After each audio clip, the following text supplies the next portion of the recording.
Bonjour à tous et bienvenue dans cette nouvelle vidéo. J'espère que vous allez tous bien. Donc dans le cadre de cette nouvelle vidéo, j'ai voulu faire sur ce qu'on a parlé en fait précédemment. Donc la semaine dernière, on a parlé des relations toxiques, donc des amitiés, des relations toxiques en général. Là, je voulais faire l'effet contraire. Je voulais parler des relations entre guillemets saines. Donc j'ai voulu parler justement des amitiés saines. Voilà pourquoi j'ai intitulé cette nouvelle vidéo l'impact des amitiés dans notre destinée. Donc la nouvelle vidéo s'intitule l'impact des amitiés dans notre destinée. Alors pour aller plus loin, avant de pouvoir développer, je voulais justement nous donner quelques définitions de ce qu'on va appeler amitié, de ce qu'on va appeler destinée. Je nous ai trouvé deux définitions qui nous parlent de l'amitié. Donc la première définition nous dit que l'amitié, c'est un sentiment d'affection entre deux personnes. C'est un attachement, une sympathie qu'une personne témoigne à l'égard d'une autre personne. Ça, c'est la première définition. La seconde définition, justement, de l'amitié nous dit que l'amitié, c'est une bienveillance, une gentillesse, une courtoisie chaleureuse manifestée dans les relations sociales. Ce qu'on va appeler relations sociales ici, c'est l'ensemble des interactions sociales qu'on peut avoir avec un père, enfin avec un groupe de pairs. Ça peut être ton ami, ça peut être dans le cadre familial, dans le cadre relationnel, sentimental. Voilà, c'est ça qu'on va appeler les relations sociales. Donc dans le cadre justement de l'amitié, on nous définit l'amitié comme étant de la bienveillance, de la gentillesse, une courtoisie chaleureuse manifestée dans les relations sociales. Donc je nous ai trouvé aussi deux définitions de ce qu'on appelle une destinée. Une première définition, ensuite des synonymes. Donc la définition qui nous est donnée de la destinée, c'est que la destinée, c'est donc une vie humaine considérée sur le plan individuel comme un ensemble de circonstances heureuses ou malheureuses envisagées dans une issue indépendante de la volonté humaine. Donc je répète, la définition qui nous est donnée, c'est la destinée est une vie humaine considérée sur le plan individuel comme un ensemble de circonstances heureuses ou malheureuses envisagées dans une issue indépendante de la volonté humaine. Mais moi j'ai rajouté dépendante ou indépendante de la volonté humaine. Pourquoi? Parce qu'on va voir que dans la destinée de quelqu'un, une personne peut influencer par ses choix de manière positive ou de manière négative sa destinée. Voilà pourquoi moi, ma définition, ça sera donc la destinée, c'est une vie humaine considérée sur le plan individuel comme un ensemble de circonstances heureuses ou malheureuses envisagées dans une issue dépendante, c'est ce que moi je rajoute, ou indépendante de la volonté humaine. Parce que lorsqu'on parle d'une indépendance de la volonté humaine, ça veut dire que la personne n'a pas fait les choses de manière de sa propre volonté, en gros, ça lui est tombé dessus. Lorsqu'on parle par contre de dépendance de la volonté humaine, c'est que quelque part ça dépend aussi de la volonté de la personne. Donc moi je mettrais ça aussi, que dans notre destinée, on a une part en fait à jouer dans notre destinée, de par des relations, de par les décisions que nous pouvons prendre, nous pouvons changer positivement ou négativement notre destinée. Donc les synonymes qui nous est donné sur la destinée sont donc la vie, les conditions de vie, le futur, on a l'avenir, on a le destin, on a l'existence, on a une mission. Voilà ce qui nous est dit de la destinée. Donc je reprends des synonymes qui nous est donné. Il y a la vie, le futur, le destin, l'existence, la vie, la mission, les conditions en général. Donc, je nous ai trouvé en fait quelques apports en fait qui nous permettraient en tout cas de nous situer, de faire en fait un rapport des relations que nous avons pour pouvoir en fait comprendre dans quel genre de relation nous sommes. Est-ce que nous sommes dans une amitié qu'on va qualifier de saine, ou est-ce qu'on est dans une amitié entre guillemets malsaine? Voici en fait voilà quelques points que j'ai listés. Voilà, la liste n'est pas exhaustive. Donc voilà, ce sont des points que moi j'ai mis en place pour nous aider en tout cas de pouvoir comprendre lorsque nous avons affaire aussi à une amitié saine ou une amitié malsaine. En tout cas, ces points-là peuvent nous aider. C'est pas une liste exhaustive, donc ça veut dire qu'il y a d'autres points qui peuvent s'ajouter à ce que moi je viens vous proposer. Alors, dans les apports d'une amitié saine, j'ai parlé de la compréhension. Dans une interaction sociale, qu'elle soit amicale ou autre, ou sentimentale ou même familiale, il est important de se comprendre. Se comprendre ne va pas forcément dire aller dans le même sens que la personne, mais en tout cas comprendre ce que l'autre veut nous dire. Voilà, accepter aussi qu'elle ait un autre point de vue que nous. Voilà, donc la compréhension est très importante. Ensuite, j'ai parlé du respect. Le respect doit nous être donné, on doit aussi en retour donner, il faut qu'il y ait une réciprocité dans le respect. J'ai parlé de la fidélité ou de la loyauté dans une amitié saine. Voilà, donc je pense qu'on sait tous ce que ça veut dire être fidèle, être loyal. Je nous ai parlé également de la sincérité, parce que la sincérité est la base même de beaucoup de relations, qu'elles soient amicales, qu'elles soient professionnelles, qu'elles soient sentimentales, qu'elles soient familiales. Donc la sincérité est ce qui caractérise beaucoup justement de relations. Je nous ai parlé de la franchise et de l'honnêteté. Il faut être capable aussi de dire les choses telles qu'elles sont. Voilà, donc sans forcément passer par des détours, sans forcément faire des détours. Toujours dites avec amour. Dites avec amour sans condamner la personne, mais en lui disant en tout cas les choses telles qu'elles sont. Je nous ai dit aussi que l'amitié, une amitié saine en tout cas, doit être capable de nous spécifier nos défauts. Voilà, il est important dans une amitié de pouvoir dire à l'autre aussi ce que sont ses défauts. On a tous des défauts, on a tous des qualités, donc il est important quand l'autre en tout cas est en train de divaguer, quand l'autre est en train de partir dans un chemin entre guillemets qui n'est pas forcément celui qui pourrait l'aider, il est important de pouvoir aussi le spécifier. Voilà, lui faire part de ses défauts, voilà, des réactions qu'il ou elle peut avoir, donc ça peut l'aider. Je nous ai parlé aussi de là où on peut spécifier les défauts. Il était aussi important de valoriser les qualités. Parce qu'une personne a des défauts, certes, elle a aussi des qualités. Donc il faut aussi être capable de mettre en avant les qualités de l'autre. Dans une amitié saine, donc notre ami est capable aussi de pouvoir mettre en avant nos qualités. C'est-à-dire, voilà, nous mettre en valeur nos qualités. Là où elle peut aussi spécifier nos défauts. Je nous ai parlé que l'amitié saine doit être capable de pousser vers le haut. Voilà, dans une amitié saine, la personne doit être capable de nous pousser vers le haut, de nous propulser. Elle doit être capable d'aller nous chercher en fait dans nos retranchements pour nous pousser vers le haut, pour nous aider aussi à développer peut-être des qualités qu'on a enfouies en nous. Une amitié saine est capable de faire ça. Dans l'amitié saine est capable de nous faire grandir. Donc, on doit être capable d'acquérir une certaine forme de maturité, dans tous les domaines. Voilà, que ce soit émotionnel, que ce soit professionnel, que ce soit relationnel. On est capable, en fait, en tout cas, d'acquérir une certaine maturité. Donc, l'amitié saine va nous booster vers le haut. Donc, ça, c'est très important. Mais, à contrario, lorsqu'une amitié, justement, nous fait rétrograder, lorsqu'elle nous fait repartir en arrière, quand elle nous fait revenir sur des choses que nous avons délaissées, sur des choses que nous avons abandonnées, il faut se poser des questions. Parce que le but d'une relation, en fait, c'est de pouvoir évoluer, c'est de pouvoir aller vers l'avant. Voilà, aussi bien amicale qu'amoureuse, que professionnelle. Voilà, par exemple, une personne qui vient de signer un CDI, voilà, donc ultérieurement, elle aimerait en tout cas pouvoir augmenter hiérarchiquement, pouvoir en fait s'acquérir des promotions, etc. Il en est de même en fait dans une relation amicale. Il faut être capable en tout cas de pouvoir aller de l'avant. Quand on commence à rétrograder dans une relation, quand on commence à repartir sans cesse dans le passé, il faut se poser les bonnes questions. Est-ce que nous sommes dans une amitié qui est entre guillemets saine ? C'est aussi en tout cas un signe qui nous montre que voilà, il y a un problème qui ne va pas en tout cas dans cette amitié-là. Donc, pour spécifier ça, j'ai pris un passage qui est dans Proverbes. Donc, Proverbes chapitre 26, verset 1, qui nous dit « Comme un chien retourne à ce qu'il a vomi, l'homme stupide reproduit sa folie. » Donc, je répète, « Comme un chien retourne à ce qu'il a vomi, l'homme stupide reproduit sa folie. » Retourner à ce qu'on a vomi ici veut simplement nous dire que il y a des choses qu'on a abandonnées de notre passé. Il y a des choses qu'on a délaissées. Donc, si dans une amitié, on se retrouve constamment en train de repartir dans ce qu'on a délaissé, dans des choses qu'on a abandonnées, c'est qu'il faut se poser les bonnes questions. Est-ce que cet ami est là pour mon bien? Est-ce que cet ami participe réellement à mon bien? Ou est-ce que cet ami me fait au contraire reculer, rétrograder? Ensuite, je vous ai parlé de l'amitié entre David et Jonathan. qui était une amitié, une forme d'amitié qui nous montre aussi justement la sincérité, qui nous montre en tout cas les points capitaux de ce qu'on va appeler une amitié saine. David, pour faire simple, Jonathan était héritier du trône, son père était roi, donc il s'est allié d'amitié avec David. Il a aimé David très fortement, qui sont devenus très très très amis.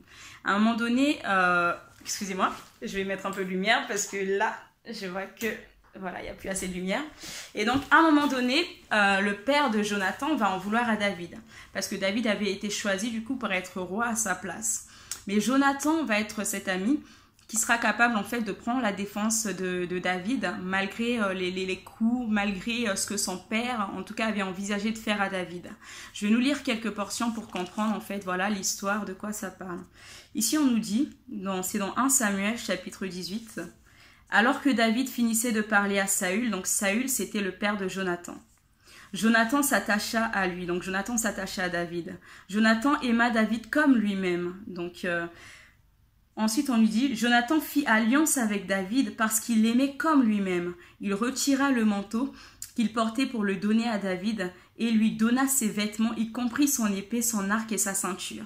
Ici, on nous dit que Jonathan a aimé David tellement très fortement comme lui-même qu'il a même fait une alliance avec David, une alliance amicale. Donc, ils étaient amis, donc une amitié qui était vraiment liée sur beaucoup de choses. Ensuite, plus tard, on nous dit, Jonathan parla en bien de David à son père Saül. Il dit que le roi ne commette pas de péché envers son serviteur David, car il n'en a pas commis envers toi. Au contraire, il a agi pour ton bien.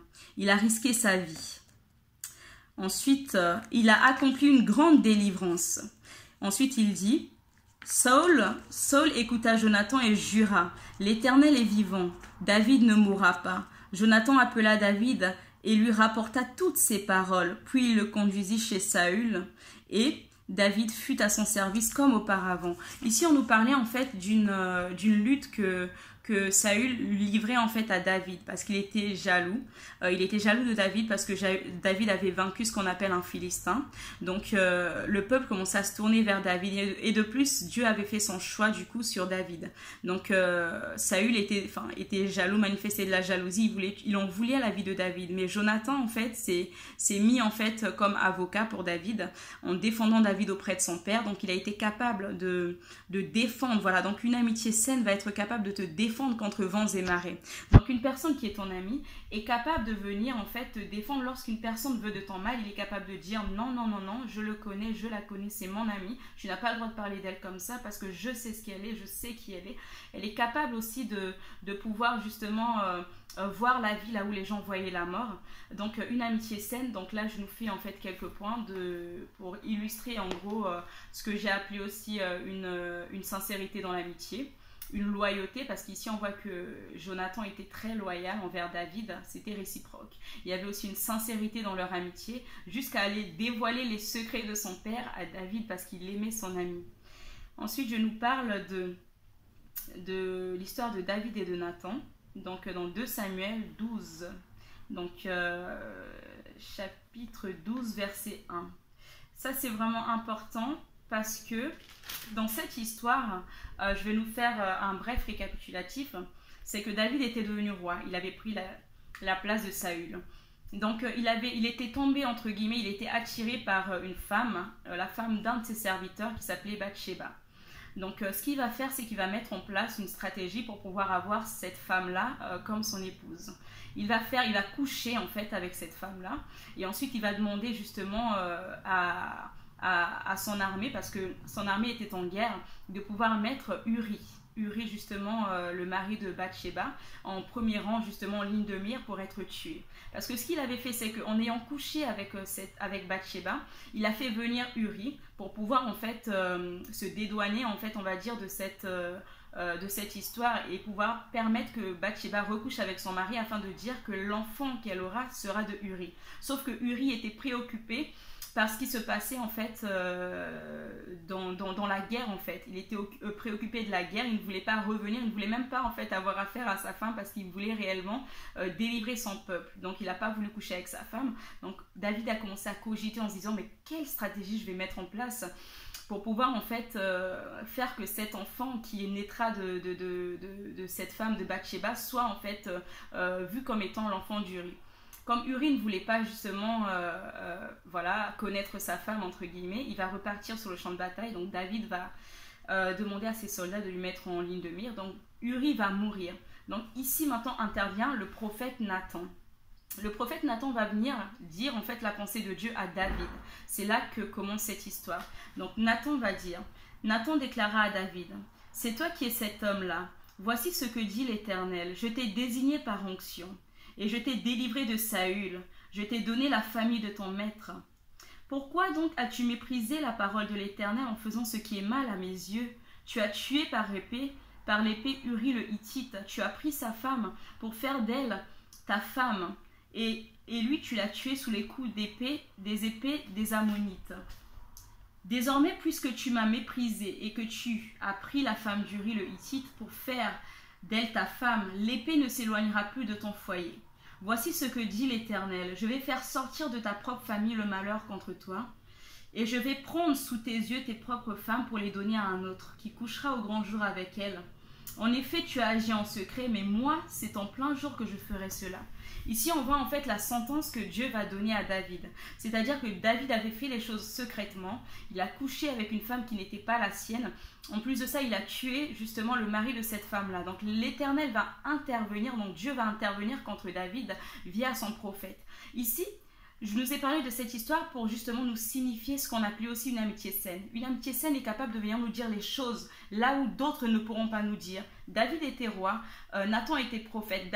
Nathan pouvait avoir peur justement du rang de David, de sa hiérarchie, on va dire, de royauté. Il pouvait ne pas venir adresser cette parole-là à David, mais il n'a pas vu, il n'a pas regardé à la situation économique de David, il n'a pas regardé à son rang social, il a obéi à la parole de Dieu en venant dire à David, David, voici ce que tu as fait, c'était mal aux yeux de l'Éternel, voici ce que Dieu dit à ton égard.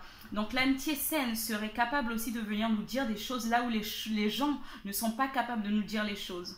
Une amitié doit être capable de nous dire, voilà, quand nous marchons mal, tu marches mal, attention à toi, ça va te conduire là. Une amitié saine n'est pas là pour nous flatter. Parce que la flatterie, justement, est là pour nous fermer les yeux, pour nous donner des illusions. La flatterie n'est pas là pour nous aider. Elle est là pour nous fermer les yeux. Mais une amitié saine est capable de nous ouvrir les yeux, de nous dire les choses là où les autres ne sont pas capables de nous dire, peu importe qui nous sommes pour la personne. Même si cette personne dépendait de nous économiquement, elle ne va pas regarder à ça, elle nous dira les choses telles qu'elles sont. Ensuite, je nous ai parlé également de Jésus-Christ et ses disciples. Donc c'est dans Jean 15, verset 15, qui nous disent, donc ça c'est Jésus qui va parler à ses disciples en disant, « Je ne vous appelle plus serviteur, parce que le serviteur ne sait pas ce que son Seigneur fait, mais je vous ai appelés mes amis, parce que je vous ai fait connaître tout ce que j'ai appris de mon Père. » Je répète, Jésus dit à ses disciples, « Je ne vous appelle plus serviteur, parce que le serviteur ne sait pas ce que fait son Seigneur, mais je vous ai appelés amis, parce que je vous ai fait connaître tout ce que j'ai appris de mon Père. » Ici, dans l'amitié saine aussi, l'amitié saine est capable de dire des secrets. C'est-à-dire qu'en fait, on n'a pas des secrets les uns pour les autres. Jésus dit à ses disciples, « Avant que vous étiez mes serviteurs, je ne vous disais pas mes secrets, mais dorénavant, je vous appelle mes amis parce que vous savez mes secrets, vous connaissez mes secrets, vous savez comment je fonctionne. » Donc, dans une amitié saine, on est capable de connaître aussi les secrets l'un de l'autre. Il n'y a pas de cachotterie. Ensuite, je nous ai parlé donc de ce point. Et pour finir, ce que je voulais dire, c'est que la destinée de quelqu'un dépend en fait en grande partie des choix qu'il fait. Pour pouvoir en fait jouir d'une certaine vie, d'une certaine condition, d'un certain justement futur selon les attentes de chacun, les choix et les décisions justement doivent s'opérer. Donc une destinée dépend en partie aussi de notre volonté, de nos choix, des choix que nous allons faire, de nos choix de vie. Donc on peut impacter une destinée de manière positive ou de manière négative en fonction aussi des personnes qu'on laisse entrer dans notre vie ou des personnes qu'on fait sortir de notre vie. Voilà pourquoi je dis que la volonté de quelqu'un est vraiment primordiale dans le choix justement de sa destinée. Par exemple, une femme qui aimerait se marier et avoir des enfants, voilà, et qui a elle a un idéal de vie. Donc, elle devrait également faire attention en fait aux hommes qu'elle va faire entrer dans sa vie. Elle ne devra pas laisser rentrer n'importe qui dans sa vie afin que justement ses besoins, ses rêves puissent se matérialiser. Si par contre elle fait rentrer un homme voilà, qui n'est pas stable et qui veut simplement s'amuser, entre guillemets, qui veut profiter de la vie en attendant voilà, le jour où il en aura marre, il aimerait se poser pour pouvoir l'épouser, là nous voyons déjà dans ce cas en fait que l'homme n'entre pas dans ses desseins de vie. Donc déjà dès le départ, quand voilà, cette femme commence à observer l'homme, ils apprennent à se connaître, elle sait un peu les attentes de cet homme, c'est à elle de faire le choix, soit de le garder dans sa vie, soit alors de le sortir de sa vie. Parce que si elle le garde dans sa vie, elle sait que voilà, moi j'ai tel rêve, j'ai tel rêve, j'ai tel rêve, mais avec cet homme, vu la façon dont il voit l'avenir, ça ne peut pas coller, ça ne peut pas matcher entre nous, donc il serait peut-être profitable pour moi de le faire sortir de ma vie. Mais si elle décide de le garder dans sa vie, c'est que quelque part elle est responsable aussi de ce qui sera sa destinée plus tard. Alors les choses à ne pas faire, à ne surtout pas faire, c'est essayer de changer quelqu'un pour l'aider en fait, pour l'adapter en fait à nos rêves ainsi qu'à nos desseins. Parce qu'en fait un humain ne peut pas changer par un autre humain. Un être humain ne peut pas changer un autre être humain. Donc je répète encore, ce qu'il ne faut pas essayer de faire dans une relation, qu'elle soit amicale, qu'elle soit autre, essayer de changer quelqu'un, voilà, pour qu'elle rentre dans notre plan de vie, dans notre dans notre conception de l'amitié, dans notre conception de l'amour, dans notre conception entre guillemets de ce que nous avons en fait des relations sociales. Parce qu'un humain ne peut pas changer un autre être humain. Il faut faire très attention à ça. En fait, les gens changent parce qu'ils se remettent en question. Déjà, pour qu'il y ait un changement, je vais prendre l'exemple d'un médecin. Une personne qui est malade, qui va consulter un médecin, voilà, le médecin va être en mesure de la soigner parce qu'elle est venue consulter un médecin, parce qu'elle s'est rendue compte qu'elle est malade, qu'elle a besoin d'un médecin. De la même façon qu'une personne qui est malade mais qui ne se considère pas comme un malade n'ira jamais voir un médecin. De ce fait, un médecin ne pourra pas le guérir.